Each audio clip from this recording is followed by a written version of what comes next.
सूरत बकरा आयत 114 मसाजिद की हुर्मत और अल्लाह के ज़िक्र का सबक रूहानी तदब्बुर। और कौन ज़्यादा जुल्म करने वाला है इससे जो अल्लाह की मसाजिद में उसका जिक्र होने से रोके और उन्हें तबाह करने की कोशिश करे।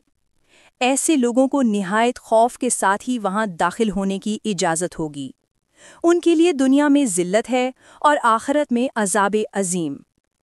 क्या आपने कभी सोचा है कि अल्लाह की मसाजिद की हुर्मत सिर्फ ईंट और पत्थर की वजह से नहीं है? ये आयत आपके दिल की रोशनी के बारे में भी बताती है। आयत 114 हमें वाज़े सबक देती है।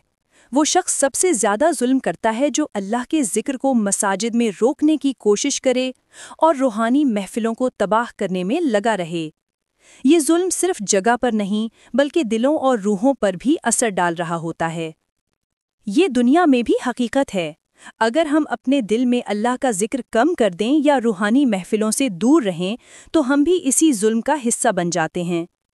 आयत याद दिलाती है कि अल्लाह की इबादत और जिक्र को जिंदा रखना हर मोमिन की जिम्मेदारी है।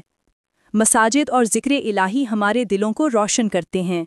जो लोग इस रास्ते में रुकावट डालेंगे उनके लिए दुनिया में जिल्लत